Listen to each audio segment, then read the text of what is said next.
So welcome to block 2 of Flexy Bish. In this block, what we're going to do is we're going to move on. So in block 1, we looked at the areas of the body that tend to be the tightest, that tend to give us the most complaints in terms of mobility, and hopefully you've made some headway into addressing that now.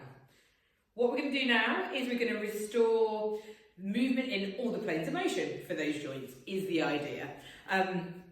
So when we think about good movement is multi-directional. We tend to think in terms of 3 planes of motion. That's the sagittal plane of motion, so that's forward and back, up and down. We think about the frontal plane, which is side to side, and then we think about the transverse plane, which is rotation. So with most of the exercises that you see in the gym, like most people would look, and there are intricacies to this, nothing is inherently a single plane movement, but you would look at most exercises in the gym and you could probably say that is predominantly a sagittal plane exercise. So what do I mean by that? I mean things like rowing, people running, people squatting, people lunging, people hinging, people doing sit-ups, people doing burpees. All of those things are primarily forward and back, up and down things. They, it's kind of, you could do them in a phone box. With most of our training being geared towards these movements, what that means is that we kind of miss out on training some of the other fibres that are really useful in terms of other fibres of the muscle that will propel us into those alternative planes. So the idea is with this training is that we're going to restore the balance by giving you, there will be some sagittal plane motions, but primarily lots of work in the frontal plane and the transverse plane.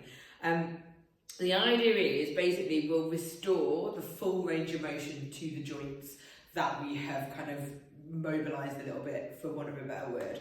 And what we'll look to do in this block is basically just feed you loads of drills for them. It's a bit of a funny one when we think about the planes of motion, because first of all, nothing's exactly single planar.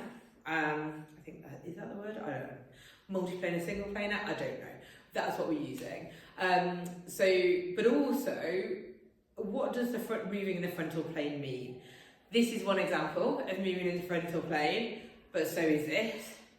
And so is this, and they all use like subtly different. So is this, and they all use slightly different fibres, muscles, and place different requirements on the joint. So we're going to try and make your joints do everything they should do, if that makes sense. So that's the idea with this this bit of training. Generally speaking, when we give people frontal plane training and transverse plane training, what it actually looks like in practice is balance improves, mobility improves, because you restore things like internal and external rotation to the hips, which makes squatting and lunging really a lot more comfortable. Things like that. So you get quite a lot of bang for your buck in terms of performance when you address multiplanar movement. So for the first 2 weeks, we're going to be primarily looking, most of the movements that you do, you'll be moving in one of those planes. Roughly speaking, primarily one of those planes. When we get to the second 2 weeks, we're going to progress it on and we're going to try and combine those planes so that you might have something with a rotation and a side bend, for example.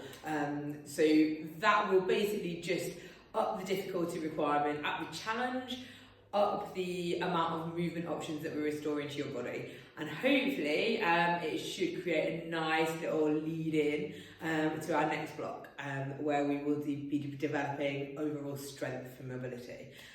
So yeah, hope you enjoy.